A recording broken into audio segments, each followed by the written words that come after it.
From intern to PA to director, diversity in Hollywood is slowly becoming the norm with the help of my next guest.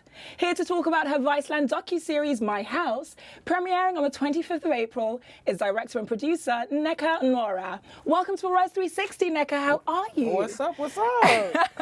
It's so nice to have you on the show today. Yes, my Nigerian sister. Yes. I mean, you have to talk to me about this rise of LGBT influence in Hollywood. What is going on? First of all, we've been here. I think a lot of us have been behind the scenes working on our documentaries, working on sets, but now actually our voice is being amplified and our faces are in the forefront. Absolutely. I mean, we are taking over Hollywood. It's not a game. We saw it years ago coming, but now I think this summer everything is going to actually hit mainstream with Black LGBT voices that should have been ringing a long time ago. Yeah. So I'm super duper excited about that. Oh, wow. And you actually started your career as an intern at BET. Yes, I did. Tell me how that helped shape your career. Oh my God, being an intern at BET was, I mean, the biggest thing that happened to me. It jump-started my career. Actually, I was interning for Stephen Hill. He killed it over there for years and years with the BET Awards. He's no longer there, but I was his intern. He was the president. Wow. So when I was his intern, I got to see a top-down view of just how the entire company was run, which really helps me in my producer-director life because I was able to see marketing. I was have an understanding of PR. Yes. I had an understanding of production and all of those things. Seeing it from the top of the company really helped shape the information that I had that I was able to take out into the world. I see BET as like my university training because I actually didn't go to school for television or TV. That wasn't So how even... do you think you've become so successful in this field if you didn't study it at school? Some things I think are ordained. Some things are ordained for your life. When you're born and a purpose is put inside of you, Yes. I feel like as you grow, you're just unbecoming what the world is telling you and becoming more of who you are. And I think why I ended up here, I actually went to school for psychology, and when I was a kid, I would like hang out with my friends and boss them around and tell them to do this dance exactly this way, and I used to have them learn it 4 or 5 more times. So you've been directing since you were a kid? Yes, I've been literally directing, and then I've always cared about people. My dad is a social worker, and he works in politics, so my dad always put me in teen peer education programs, and my grandmother, she founded a church, and so I was in church every day with her, and she really helped the community, and my mom as well with my family, like being the backbone, and so all of those things, with the psychology, with the entertainer, and I used to be a dancer as well. I used to study at Broadway Dance Center and assist there as well. So all of these things, storytelling, being the voice of the people, understanding myself even more and being able to analyze that, all of that, with the experience at BET, with the experience creating my own documentary has really propelled me into the space that I really feel that I'm ordained to be in. Yeah, and you have always seen the beauty in Black Girl Magic. It's not a new thing for you because you were an associate producer for Black Girls Rock. Yes. Tell me about that experience. Black Girls Rock was lit from day one. Just working with some of the people like Beverly Bond, who's a founder of Black Girls Rock, and really being able to celebrate Black excellence and living in that. I worked on that award show for like 6 years. Oh, wow. And so being a part of it each year and being able to tell our own stories and our own voices was just the very start of inspiring me to tell Black lesbian stories, voices, and putting that out into the world. So I felt like it aligned with everything I was. And initially, I wasn't even on the award show. The showrunner at the time was looking for black and white photos for a Jill Scott performance, and I think I just finished interning, and I just got a job there, and I wasn't on the award show. So I said, hey, I'm having a family reunion. I can just take pictures for you so you don't have to worry about it. I went and took pictures, and she was like, we need you to be on this show. Oh, wow. Just Look because at that. of how the hunger. I was willing, I think a lot of times for young directors or people who want to work in a space, I think the most important thing is offering up yourself to it without even before you get paid, because you're so passionate about it. So I would volunteer in these spaces before I actually worked in these spaces to even show and prove how much I cared about it and how hard I would work to continue to rise. Absolutely, and that's great advice for young people that are looking to step into this career, because a lot of people sort of just go for the money initially, and you can't do that. So what was your aha moment that led you to start directing? My aha moment that led me to start directing is, it's funny, when I first worked for a TV network, it was like, I'm like 7 years in, and I'm like, you know what? I keep trying to convince executives which stories we should tell, how we should tell them. I'm sitting here spending nights after work organizing one sheets, going into meetings to prove to someone, and I said, yo, like, why am I trying to prove this to everyone but myself? Yes. I need to prove to myself that this will work. Can this be marketed on my own? Can I direct it? Can I find the people? Is there an audience for this? There absolutely is. So I decided, you know what? I'm no longer trying to get you to see it. I'm actually going to make it myself. So I went to work. I was doing a hip hop documentary at actually BT at the time. Okay. Leaving after to sneak and go like film interviews for my movie, and I did it while I was working there. And as soon as I finished, I submitted it to film festivals. I got into Frameline Film Festival in San Francisco in 2015, and as soon as I got that acceptance, that was my last day working in television, and I said, I'm taking a leap. I'm taking this money that I saved, and I'm taking this film and a dream, and I'm going to prove it to myself. Did that, lost 60 pounds, put the film in the world, did 100 cities, touring around the world, Australia, here, London, Paris, and it was just like a dream. And you know, at first I was like, oh my God, how am I lucky? How am I this blessed? But I was like, I didn't realize how much work I had been putting into it to get into that space. So. Yeah. It's a dream come true still to this day. That's amazing. And it's so inspirational to hear that as well, because now you're a director that's working for herself. You're not working for anybody else. What does that freedom feel like? First of all, freedom is exactly the word. Working for yourself is freedom. Being able to tell the stories you want to, like, as an artist, it's your art. No one can tell you what's right or what's wrong. If you want to amplify your voice, do it. There's nothing the only thing that's stopping you from creating your own stuff versus working for someone and doing it for them is the mentality that you can, is the confidence that you can. Because think about it, people hire you for your expertise to make their empire lucrative and make passive income for themselves. So why can't you do it for yourself? So why can't I do it for myself? The only difference is the self-belief that I can, and taking the risk and risking comfort and risking money and risking security. And I said, forget all of that, I'm going to jump fully into it, and I'm going to do what I said I was going to do. Wow. And I get to help liberate people who are oppressed just like me. I mean, being black, being a woman, being a lesbian, that's like triple oppression right there. I'm dealing with that on all sides of my life. And so in this lifetime, I want to fight for those voices, all of those individual voices, and that's for all people eventually to see the similarity in our differences. So that was just so important. Wow, talk about taking me to church, Nneka. Okay, so we're going to go for a quick break, but when we return, we're going to talk about all your successes. You've taken the leap into directing, and it has proven itself. Let's take a quick commercial break, but before we go, let's take a look at the trailer for My House. We'll be right back. Ballroom is helping me break barriers. I remember skipping school to know what the culture was about. I didn't have no male role models. Ballroom filled that void of family. My gender, my sexuality, my talent speaks for itself. I see myself as a household name, as a legend.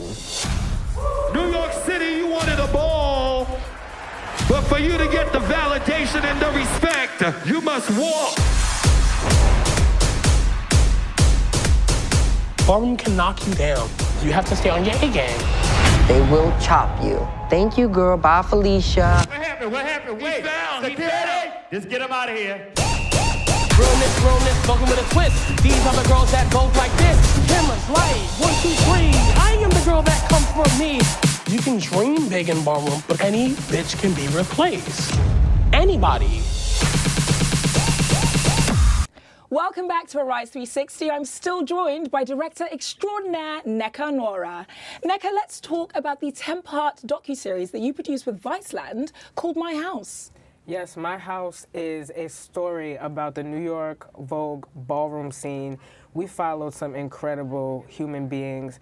Alex Mugler, Precious, Tati, and Jelani. It was an incredible thing. Like, people seen Paris is Burning, the documentary back in the 80s, and now it's been 20 plus years, and so now we're seeing what's going on in the underground Vogue ballroom scene. I field produced it, and along with Giselle Bailey, who was a senior producer, who's just this amazing, talented woman that I worked with, and we came up with these story arcs and, you know, really got to sit with the cast and really be in the world of Vogue. We were at balls till like 4 or 5 in the morning.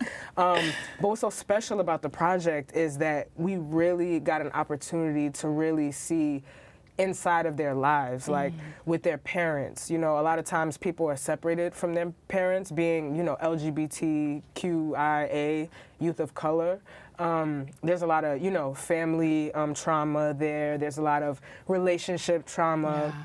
And so to be able to go and unpack that with them and relate to them, because we, as a Black lesbian woman, I have been through the same thing some of the cast have actually been through. So being able to like take a deep dive into that and start healing for us all, I think is going to be a beautiful thing to see on my house. Beyond that, the competitions, because everybody who dances is fierce. I mean, I've heard a lot about the Vogue scene, but I don't know much about it. They Vogue down. Back in the green room, you were trying to teach me how to Vogue. It didn't work. How prolific is the Vogue scene in New York City? I mean, it's very prolific. You know, they used to have like the scene escaladas that everyone talks about in the show, but the Vogue scene has shifted, and you know, a lot of voguing is going into mainstream right now, and so it's like it feels like they're trying to keep it underground. So they also had the Kiki scene, which we go into too, which is like a younger version, a more family-oriented version of the ballroom scene. So that is really beautiful to see too. But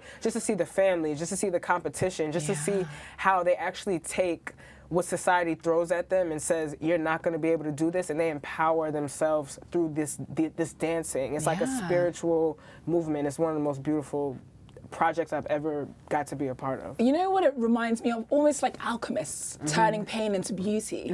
But Vogue and house music and all of those sorts of accompaniments are still underground, as you've mentioned. How did you find out about it, and what attracted you to it? Well, actually, I mean, I used to be a dancer, so I love... Right, of course. I love voguing since I was a child, since I was young. So why aren't you that good at it? Oh, well, I'm a hip hop dancer myself, modern, you know, that kind of thing. Right. But you know, I might know how to vogue You're trying a to get little out bit of it from now. the show. I might know a little bit from the show, but literally, like, you know, Elegance Bratton is the person who brought the show to Vice, and he knows all about the ballroom scene. He brought the show to Vice. Sean Johnson show ran the show. He was looking for people who are a part of the community. Right. He brought Giselle and I on to produce this show, and that's how we made the show. I found out about it even more as I went, because a lot of these people who are in the cast, I actually grew up with them. I used to go to the door. Really? It was LGBT Youth Center. We used to go after school. I used to work there for my summer youth program, and they would have balls on Mondays, and we would all go to the balls, and we would get on the train and go home. And I didn't realize that a lot of people, after they left the door and after they left the balls, were going to the pier, and then they would start voguing on the pier outside. Wow. And it's just changed. Even in New York City, as it's become gentrified, they shut the pier down. So that was a safe space for a lot of Black LGBT youth, and as New York continues to gentrify, they're closing these spaces out for us. So like, I've seen a lot of fighting to keep our space and our, you know, stake our claim and be able to express ourselves in the way we need to. And it's also a very aspirational show, because a lot of these people are actually on their way to mainstream success. You know, Alex Mugler, he danced for Rihanna. So you know, we talk about his life, and then Precious, she did a commercial for Nike. And you know, like, these people have been in this world and in this scene and really trying to break barriers and really bring the community into it. That's why I said it's no games after the summertime, because Black LGBTQIA youth are taking over mainstream, period, point blank. Behind the scenes, in front of the scenes, everywhere. Our voices are going to be heard. So. Okay, and your dance moves need to be seen. I've spoken a lot about it, so you have to show the viewers. You can vote in your seat. You don't have to do the death drop for me. Hands. Okay, so I told you guys I'm terrible at this, so I'm not going to join in, but I'll let you lead. You know, you got to do a little hands. That's so what they said. You told me that you have to tell a story with your hands. Yeah, is that that's correct? what, you know, I learned that from Alex on the show. Alex is the one who used to dance for Rihanna. Right. In one of the episodes, he dances with this youth program called Move NYC. And as he's teaching the girls, he's like, yeah, you got to talk about, like, you got to do what you ate for breakfast in the morning. And he starts to vogue with his hands, so you express yourself and you tell a story through your hands. That's what hand performance is. So how do you say I ate eggs and sausages? Maybe you you know, you whip up. Whip it up. So when you're voguing, you might add a little bit of, you know. That's what I heard. This. I'm only the producer, so, you know. Oh, wow. Well, you're definitely an authority on that. Now, let's talk about one of the other projects that you worked on. Yeah. It was talking about people's first 48 hours in jail. Yeah. That's incredibly serious. Yeah, I did a show. I worked on a show, field produced on a show for Netflix as well, and that was very intense. We like really kind of followed people's first 48 hours in jail and their last 48 hours out. Their first 48 hours out of jail, and just seeing the experience of how the jail system works and what it does to people. You know, I think I'm just in a state of shock that I'm able to even work on issues that I care about, and work on things that empower people of color and really tell the truth of their stories, because that's what I'm interested in. It's not what media likes to portray and they like to do to grab attention, but like what is really happening to people? How can we help as we tell these stories? And that's the most important thing, activism and action in storytelling. I want the stories that I'm telling or helping facilitate to the world to be active. I don't want to come to them and leave them and like, oh, yep, told that story, that show's on TV. And that's it. No, we need to sit in here. How Almost can we a form create of exploitation, change? if you will. Yes, exactly. And I'm not there to exploit. I'm there to understand, to grow as a person, help others grow as people. That's how we grow and exchange in the world. And so it's been beautiful to be able to do a show with Netflix and do a show with Vice and do my own film. And yeah, it's just incredible. It's like living in purpose and being able to bring all the different things that are a part of me into my work. It never feels like work. I literally feel like I'm the happiest person every day. Oh, wow. And what sort of emotions did that throw up? Because I can imagine watching a person get sentenced and then go into jail and experience their first 48 hours where their lives have turned around. What kind of emotions did that throw up for you? There's been so many different emotions. There's some parts of it where, you know, this person doesn't deserve to be here, so it can really, you know, it can really evoke anger. Or sometimes someone will come in and they just killed 4 of their children and their husband, and that's a bit of a different, eerie, distant emotion. So it all depended on who came in. Like, we wouldn't know what the stories would be until the people came in actually, like, firsthand. They would see me first, and we would, like, find out who we wanted to follow, who wanted us to tell their story, and then go from there. So that was, like I said, that was very interesting. I'm able to explore things in psychology. I feel like I'm kind of going back to what I was doing in college, but I'm doing it in real life in TV. So that exploration, it has been amazing. And also it's amazing to see some of them obviously get out and try to, you know, change their lives for the better after. Absolutely. Yeah. Now, you are a woman of many talents, and we are unfortunately running out of time, but from the global campaign of We Are All Women to everything else that you're working on, let's focus about the main project that you'll be undertaking this summer, a movie, your first feature film with Dee Rees. Well, actually, this is the first narrative film I worked on. Dee Rees is actually directing it. I am just going in to learn and observe everything I can. So I'm excited about that. I will talk more about it after the summer's over, after my experience is over. You're not going to share anything with us? No, but I will share the experience after I have it. I'm just humbled to be working on a film directed by a Black lesbian woman who's such as powerful as herself. Like, Mudbound was incredible. Absolutely. Oscar nominated Mudbound, we should say. Dee Rees is fierce. My sister is fierce. Like, Lena Waithe is fierce. Like, I speak all of my Black lesbian sisters' names. It's lit. It's time. I'm empowered. I'm inspired. I'm just ready to share our stories and the diversity and complexity of what that looks like, because we're at the end of the day, we all have a common thread as humans, as individuals. So I'm just ready for that voice to be amplified. And now we're in the front lines, just like we've been behind the scenes so long fighting for these stories to be told. It's actually coming to fruition, and that's a beautiful thing to see. Nneka, you are so inspirational. It's amazing. I wish you all the best and continued success. And I can't wait to talk to you after the summer so we can talk about your experience in Puerto Rico. And I love how you say Nneka. Nneka. When in America they pronounce my name Nneka. I love it. But we're going Nigerian on it. You're going Nigerian on it. I love it. I love it so much. Amazing. So premiering April 25th, we will all be watching. Watch My House. It's not a game. You're going to gag, as they would say. Oh, Good, honey. All right, and we will be right back with more Rise Entertainment 360. I love that. Thank you so much.